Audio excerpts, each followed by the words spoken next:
नमस्कार दोस्तों, target with PS Parihar channel में आपका स्वागत है। आइए शुरू करते हैं और देख लेते हैं कि आज के समाचार पत्रों में विद्यार्थी जीवन से संबंधित कौन-कौन सी सूचनाएं हैं।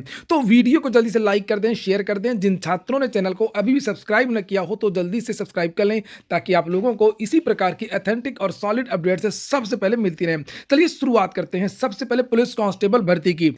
उत्तर प्रदेश पुलिस भर्ती एवं प्रोन्नति बोर्ड की तरफ से कल एक नोटिस जारी की गई है। 22 जनवरी यहाँ पर तारीख लिखी हुई है और ये नोटिस है जो नोटिफिकेशन के बाद में जो समय समय पर एज रिलैक्सेशन को लेकर के जो जानकारियां दी गई हैं उसको लेकर के लिखा है। उत्तर प्रदेश पुलिस में आरक्षित नागरिक पुलिस एवं समकक्ष पदों पर सीधी भर्ती 2025 विभिन्न श्रेणी के भर्तियों को अधिकतम आयु सीमा में छूट के संबंध में स्थिति स्पष्ट किया जाना। और इसमें बताया गया है कि छूट किसको किसको दी गई है और कितनी छूट दी गई है, कितनी बार के लिए। तो यहाँ पर साफ साफ लिखा हुआ है कि ये जो छूट दी गई है 3 साल की, ये केवल एक बार के लिए ही दी गई है। और लिखा है कि वास्तव में जो पुलिस की आयु है वो 22 ही है, 18 से 22 ही है और महिला की आयु 18 से 25 ही है। होमगार्ड वगैरह को जो छूट दी गई है उसके बारे में भी नीचे जानकारी दी गई है कि पुलिस बल में होमगार्ड को 5% और पीएससी में 5% पद होमगार्ड्स के लिए सुरक्षित रखे जाएंगे। और आगे चल करके होमगार्ड जो हैं अगर वो पुलिस भर्ती में जाना चाहते हैं तो उनको भी उम्र में 3 साल की छूट, यानी 25 साल की उम्र उनको भी रखी गई है 22 की जगह। तो जो भी विद्यार्थी पुलिस भर्ती से संबंधित हों वो इस नोटिस को देख लें। और अब हम लोग बात करते हैं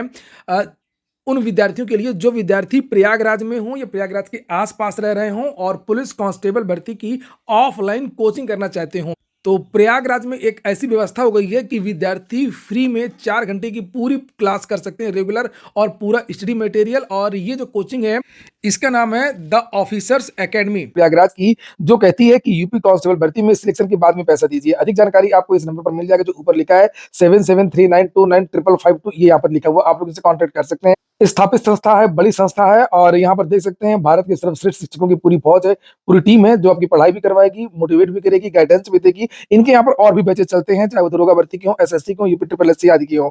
और यहाँ पर बैच के बारे में जानकारी दी गई है कि 18 और 19 तारीख से ही रजिस्ट्रेशन शुरू हो चुके हैं। 26 तारीख से नीचे यहाँ पर लिखा हुआ है आपकी क्लासेस शुरू हो जाएंगी और रोज 4 घंटे की ऑफलाइन क्लास यहाँ पर चलेगी। पता नीचे लिखा हुआ है स्वराज भवन के सामने कामधेनु रेस्टोरेंट के बगल में कर्नलगंज प्रयागराज। तो जहाँ पर आनंद भवन है वहीं पर स्वराज भवन और उसके जस्ट सामने यहाँ पर इनका ऑफिस है, आप लोग कांटेक्ट कर सकते हैं। और यहाँ पर बार बार लिखा हुआ है बिना पैसे दिए करे पूरी पढ़ाई। तो जाइए, इससे बेहतर क्या हो सकता है। कौन सी कोचिंग है जो फ्री में आपको ऑफलाइन क्लास देगी बताइए। और यहाँ पर क्या क्या चीजें मिलेंगी, 4 घंटे की क्लास होगी, थ्योरी करवाई जाएगी, प्रैक्टिस टेस्ट वगैरह भी होगा। यानी जिस तरीके से तैयारी होती है पूरी कंप्लीट तैयारी करवा रहे हैं ये लोग। चलिए अब बात कर लेते हैं हम लोग शिक्षा सेवा चयन आयोग की, टीजीटी पीजीटी की। तो आज के बहुत सारे समाचार पत्रों में ये जानकारी दी गई है। प्राविधिक कला के जिन विद्यार्थियों ने कल प्रदर्शन किया था शिक्षा निदेशालय में, और यहाँ पर आपने देखा ये ज्ञापन दिया है, एडी माध्यमिक है सुरेंद्र कुमार तिवारी, और यहाँ पर आप लोग मुझको भी देख सकते हैं ये। और इन विद्यार्थियों ने ये ज्ञापन दिया है, इनकी मांग यही है कि प्राविधिक कला को पहले की तरह फिर से शामिल किया जाए। लेकिन सहायता प्राप्त माध्यमिक विद्यालयों में प्रशिक्षित स्नातक टीजीटी भर्ती में प्राविधिक कला को शामिल करने की मांग को लेकर के भर्तियों ने गुरुवार को शिक्षा निदेशालय में अपर शिक्षा निदेशक माध्यमिक सुरेंद्र कुमार तिवारी और यूपी बोर्ड में सचिव भगवती सिंह को ज्ञापन दिया। अब भर्तियों का कहना है कि उत्तर प्रदेश शिक्षा सेवा चयन आयोग की ओर से की जाने वाली इस भर्ती में पिछले साल अचानक से अर्हता में बदलाव करते हुए प्राविधिक शिक्षा वालों को बाहर कर दिया गया है। और प्रदेश में 1 लाख से अधिक ऐसे भर्ती हैं जो प्राविधिक कला के साथ में टीजीटी की तैयारी कर रहे हैं और अब ओवर एज होने की कगार पर है। संशोधित अर्हता के अनुसार अब बीएड और कला स्नातक मांगा गया है, 3 वर्षीय स्नातक। इसको करने में 5 साल का समय चाहिए जो हमारे पास नहीं है, लिहाजा आगामी भर्ती के लिए कम से कम एक बार छूट दिया जाए। एडी सुरेंद्र कुमार तिवारी ने अभ्यर्थियों की बात शासन तक पहुंचाने का आश्वासन दिया है। ज्ञापन देने वालों में इन छात्रों के यहाँ नाम लिखे हुए। तो ये हिंदुस्तान समाचार पत्र जिसे आप लोग यहाँ पर देख रहे थे, ये मुझे लगता है दैनिक जागरण की न्यूज, ब्यूरो लिखा हुआ है और इसमें भी ये खबर छपी हुई है। ये भी दैनिक जागरण की खबर है। टीजीटी कला में प्राविधिक कला के अभ्यर्थियों ने मांगा अवसर। यहाँ पर ये पूरी जानकारी है, पूरी फोटो वगैरह वही लगी है। ये अमर उजाला की न्यूज है। तो सभी में खबर छपी है। अब देखते हैं इसमें क्या होता है। वैसे कोई बहुत ज्यादा ठोस आश्वासन नहीं दिया है, उन्होंने केवल रटी टाइप बात बताई है कि ये जो आपकी बात है हम ऊपर रखेंगे और देखेंगे क्या हो सकता है। वैसे जब भी कहीं पर कोई बड़ा बदलाव होता है तो विद्यार्थियों को मौका दिया जाना चाहिए और इसके बारे में निदेशालय को, सरकार को और आयोग को सोचना चाहिए। और अगली जो सूचना है वो एलटी ग्रेड को लेकर। अच्छा, आज के समाचार पत्र में जितनी भी जानकारियां दी है, एक जानकारी बताइए जो मैंने आपको कल ही जिसके बारे में जानकारी ना दी हो, सारी जानकारियां मैंने आपको कल ही दे दी हैं और वो आज समाचार पत्रों के माध्यम से दी गई हैं। तो यहाँ पर देखिए लिखा है एलटी को लेकर के, इलाहाबाद हाईकोर्ट ने एलटी ग्रेड शिक्षक भर्ती में टीईटी सीटीईटी अर्हता के मामले में सुनवाई करते हुए भर्ती में अधियाचित 7,466 पदों का ब्यौरा मांगा है। जो परसों सुनवाई हुई थी उसका ऑर्डर कल आया था और लिखा अधिवक्ता संजय कुमार यादव के अनुसार कोर्ट ने यह आदेश जयहिंद यादव व अन्य की याचिका पर दिया है। अगली सुनवाई 3 फरवरी को है। अपर महाधिवक्ता ने कोर्ट को बताया कि जो एलटी ग्रेड शिक्षक भर्ती कक्षा 9 और 10 के शिक्षण कार्य के लिए की जा रही है। दूसरी ओर याचिका अधिवक्ता संजय कुमार यादव ने कोर्ट को बताया कि जो 7,466 पद अधियाचित हुए हैं उन्हीं के लिए भर्ती की जा रही है। वह बिना किसी ऑथेंटिक डाटा के कि किस स्कूल का अधियाचित डाटा आया है। ये बात तो मैंने आपको परसों बता दी थी जिस दिन बहस हुआ था, क्योंकि जो ऑर्डर आया उसमें बहुत चीजें स्पष्ट नहीं है। उसमें केवल ये लिखा कि 6 से 8 का ब्यौरा भेजिए। तो यहाँ पर ये लिखा हुआ कि जब इन्होंने कहा शासन ने और उत्तर प्रदेश लोक सेवा आयोग ने कि हम जो विद्यालय 9 और 10 के हैं हम केवल इन विद्यालयों में भर्ती कर रहे हैं, और जो जीआईसी 6 से लेकर के 12 तक की जहाँ पर कक्षाएं हैं और 6 से 8 तक की कक्षाएं हैं वहां की भर्ती हम नहीं कर रहे हैं। तो वही विद्यार्थियों के अधिवक्ता जो संजय कुमार यादव है इन्होंने यही बात बताई कि अगर आप लोग केवल 9 और 10 वाले विद्यालयों में भर्ती कर रहे हैं तो फिर अधियाचन का डाटा दीजिए कि जो 7,466 पदों का जो अधियाचन आया है ये क्या केवल इन्हीं विद्यालयों का है कि जो 6 से 8 वाली कक्षाएं भी हैं इन विद्यालयों का भी है। तो अब ये डाटा के साथ में देखते हैं कि कौन सा पैंतरा लगाती है सरकार और आयोग, किस तरीके से क्या जवाब देते हैं। अगली जो सुनवाई वो 3 तारीख को होगी।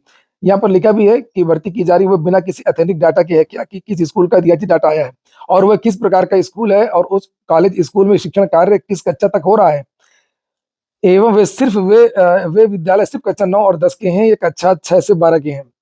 इस पर कोर्ट ने एलटी ग्रेड शिक्षक भर्ती के सभी विज्ञापित पद 7,466 का अधियाचन किस स्कूल और कॉलेज से आया है उसकी संख्या उपलब्ध कराने का निर्देश दिया। इसके पहले भी कोर्ट ने एक आदेश दिया था जिसमें ये जानकारी मांगी गई थी जो 6 से 8 के जीआईसी हैं उन शिक्षकों के पास क्या योग्यता है इसका भी डाटा पिछले आदेश में कोर्ट ने मांगा था। हालांकि उसके जवाब में परसों जब ये बहस हुई थी तो सरकार का ये कहना था कि जो 6 से 8 के जो विद्यालय हैं जो शिक्षक हैं उनको हम टीटी बाद में करवा देंगे। इसको लेकर के एक नहीं बहुत सारे समाचार पत्रों में भी जानकारी दी गई है। अन्य ये देख सकते हैं आप लोग यहाँ पर भी वही जानकारी दी गई है। लेकिन देखिए अगर 7,466 निश्चित तौर पर पूरे जीआईसी जो भी प्रदेश में जितने भी जीआईसी हैं लगभग 2300 जीआईसी हैं ये पूरे विद्यालयों का है और ये सरकार झूठ बोल रही है कि ये जो अधियाचन है वो केवल 9 और 10 वाले विद्यालयों का है। 29,334 भर्ती की बची सीटों पर काउंसलिंग आज से शुरू होगी। हम फटाफट कुछ और सूचना देखेंगे जल्दी जल्दी, तो उसे देख लीजिए। 29 व 30 जनवरी को भी होंगी इंटर की प्रयोगात्मक परीक्षाएं। एलटी ग्रेड की सहायक अध्यापक कला और कृषि की परीक्षा कल है। सभी विद्यार्थियों को अग्रिम शुभकामनाएं। लिखा है उत्तर प्रदेश लोक सेवा आयोग की ओर से राजकीय विद्यालयों में एलटी ग्रेड कला विषय की प्रारंभिक परीक्षा शनिवार को गोरखपुर और कानपुर के 26 केंद्रों पर सुबह 9 बजे से लेकर के 11 बजे की पहली पाली में कराई जाएगी और शनिवार को ही गोरखपुर और कानपुर के 28 केंद्रों पर 3 से 5 बजे की दूरी पाली में कृषि उद्यान कर्म की परीक्षा प्रस्तावित है।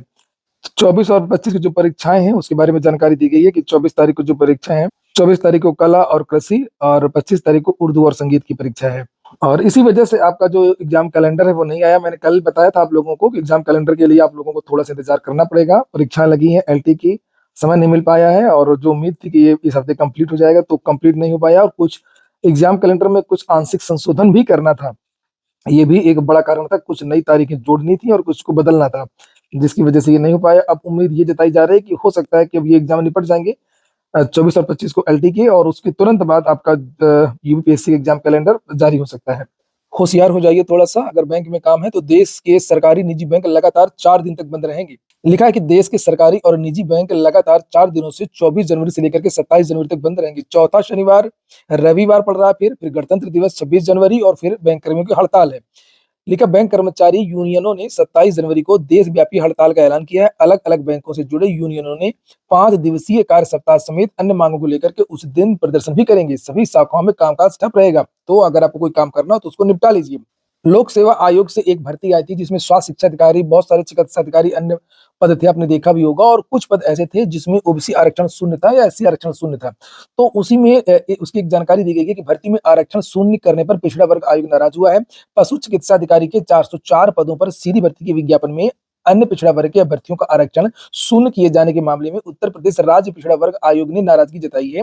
गुरुवार को लखनऊ के इंदिरा भवन स्थित आयोग कार्यालय में जन सुनवाई में आयोग के अध्यक्ष राजेश वर्मा ने वर्ष 1994 के बाद की गई सीधी भर्तियों, आरक्षण की स्थिति और रोस्टर रजिस्टर का विवरण प्रस्तुत करने के निर्देश दिए और 5 फरवरी को अगली सुनवाई की तिथि तय कर दी है। जन सुनवाई के दौरान आयोग के सदस्य रमेश कश्यप गौड़ ने मेरठ, ये दूसरा मामला है, यूपी ट्रिपल एससी की भी कुछ सूचनाएं जल्दी देख ली। जो कल नोटिस जारी हुई थी, स्टेनो भर्ती की आंसर की जारी कर दी गई है। जो परीक्षा 20 जनवरी को हुई थी और 28 जनवरी तक आप लोग इसे देख सकते हैं और आपत्ति दर्ज करा सकते हैं प्रश्नों पर। 1 फरवरी को जूनियर असिस्टेंट की लिखित परीक्षा होगी। यही परीक्षा टकरा रही थी आरओ मेंस में, जिसको लेकर के ज्ञापन दिया था विद्यार्थियों ने। लिखा, अधीनस्थ सेवा चयन आयोग की ओर से जूनियर असिस्टेंट की लिखित परीक्षा 1 फरवरी को सुबह 10 से 12 बजे तक होगी और परीक्षा आगरा, अलीगढ़, गाजियाबाद, गोरखपुर, कानपुर नगर, मेरठ, मुरादाबाद और वाराणसी में होगी। आयोग की ओर से बृहस्पतिवार को परीक्षा की जिलों की पूरी सूचना जारी कर दी गई है। तो आप लोग जाकर के फीस जमा करके अपना देख सकते हैं कि किस शहर में आपकी परीक्षा होगी। एक और बड़ी खबर है, इसको भी ध्यान दीजिए, हल्के में मत लेना, नहीं तो आपका ड्राइविंग लाइसेंस रद्द हो जाएगा। 1 साल में अगर 5 चालान हो गए तो निलंबित हो जाएगा ड्राइविंग लाइसेंस। सभी के लिए ये चीज जरूरी है। स्टाइल से बहुत गाड़ी चलाते हैं ना, ध्यान रखिएगा, खासतौर से स्पीड को लेकर के, और जो चौराहों पर आप लोग लाल बत्ती को क्रॉस कर जाते हैं बाइक से। लेकिन नया नियम 1 जनवरी 2026 से लागू हो चुका है। अब अपराध की गंभीरता साबित करना जरूरी भी नहीं है। यातायात नियम तोड़ने वालों पर अब सख्ती और बढ़ गई है। सड़क परिवहन और राजमार्ग मंत्रालय ने नया नियम लागू किया है, जिसके तहत 1 साल में 5 चालान होने पर ड्राइविंग लाइसेंस निलंबित कर। विदेशों में ये पहले से ही है, विदेशों में 3, किसी देश में 5, ये पहले से ही था। अब यहाँ पर भी लागू हो गया। ये सराहनीय कदम है। वास्तव में अपने देश में सड़क दुर्घटनाएं बहुत होती हैं और सड़क दुर्घटनाओं को कम करने के लिए, रोकने के लिए जितने भी प्रयास किए जाए वो बहुत कम है। फिर से बता दूं कि आप लोगों ने वीडियो को लाइक नहीं किया होगा, बिना कहे आप लोग कभी लाइक करते नहीं हो, तो आप लोग वीडियो को लाइक अवश्य कर दिया करें। इसमें एक चीज और लिखी है कि जो पिछले वर्ष की जो चालान वगैरह हो चुके हैं उसको नहीं जोड़ा जाएगा। 1 जनवरी से ये नया नियम अब लागू होगा। अब कोई चालान नहीं होना चाहिए।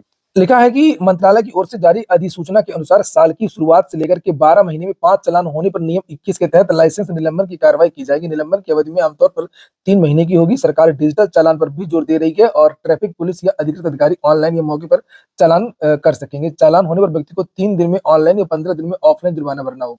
कुछ भर्तियां देख लेते हैं। पुलिस भर्ती एवं प्रोन्नति बोर्ड से जो पुलिस कांस्टेबल की भर्ती चल रही है उसको लेकर के जानकारी दी गई है कि 30 जनवरी के पहले पहले आवेदन करना है। 18 से लेकर के 22 और 25 का मतलब जो 3 साल की एज रिलैक्सेशन दी गई है उसके बारे में है। और ओबीसी, एससी, एसटी को 3 साल की और छूट दी गई है। इसके अलावा बिहार से जो वैकेंसी चल रही है 2809 पदों पर जूनियर इंजीनियर की, उसकी लास्ट डेट भी 30 जनवरी है। उसके लिए भी आप लोग आवेदन कर सकते हैं। नीचे वेबसाइट भी लिखी हुई है। सुप्रीम कोर्ट से भी एक वैकेंसी चल रही है, लॉ क्लर्क कम रिसर्च एसोसिएट की, 7 फरवरी इसकी लास्ट डेट है। 90 पदों पर ये वैकेंसी हो रही है। यहाँ पर भी आप लोग आवेदन कर सकते हैं। आंगनबाड़ी भर्ती लखनऊ से भी आ गई है, यहाँ से बची हुई थी। तो आंगनबाड़ी के लिए जो आवेदन करना चाहती हो महिलाएं तो वो आवेदन कर सकती हैं। यहाँ पर उसके बारे में भी जानकारी दी गई है कि लखनऊ के किन किन क्षेत्रों से ये वैकेंसी निकली है। टोटल 71 पदों पर ये भर्ती। इसमें लास्ट डेट देखना है तो आप देख लीजिए, नीचे लिखा हुआ है 11 फरवरी है। ऑनलाइन आवेदन करने की लास्ट डेट 11 फरवरी है। 18 से 35 वर्ष की जो महिलाएं हैं वो आवेदन कर सकती हैं। न्यूनतम शैक्षिक योग्यता इसमें लिखा हुआ इंटरमीडिएट और उसके समकक्ष होगी। इनकी एक वेबसाइट भी होती है यूपी आंगनबाड़ी भर्ती .in। इस वेबसाइट पर आप लोग पूरा विवरण देख सकते हैं। इसके अलावा भी अपने अपने जिलों में अगर कोई देखना चाहता है तो देख सकता है कि हमारे जिले से वैकेंसी आई है कि नहीं आई है। यूपी आंगनबाड़ी भर्ती .in। बिहार से रोज कोई ना कोई वैकेंसी निकलती रहती है। एक और वैकेंसी आ गई है। लिखा है प्रदेश में मद्य निषेध दरोगा के भी 78 पदों पर होगी बहाली। 27 जनवरी से 27 फरवरी तक आप लोग ऑनलाइन आवेदन कर सकते हैं। योग्यता स्नातक मांगी गई है। नीचे वेबसाइट है bpssc.bihar.gov.in। बैंक में अप्रेंटिसशिप के लिए भी आवेदन मांगे गए हैं। बैंक ऑफ महाराष्ट्र ने अप्रेंटिसशिप की 600 पदों पर भर्ती के लिए आवेदन आमंत्रित किए हैं। तो इसकी तो लास्ट डेट 25 जनवरी ही है। 25 जनवरी के पहले पहले आप लोग आवेदन कर सकते हैं। बिहार में पशु सहायक की भर्ती भी चल रही है 549 पदों पर। इसको भी आप लोग देख सकते हैं। इसकी लास्ट डेट बढ़ा दी गई है और 29 जनवरी तक आवेदन कर सकते हैं। पहले इसकी जो लास्ट डेट थी वो 13 जनवरी थी। आज के वीडियो में इतना ही। पूरा वीडियो सुनने के लिए बहुत बहुत धन्यवाद। और हेलो, वीडियो को बता दूं, फिर से लाइक करना है।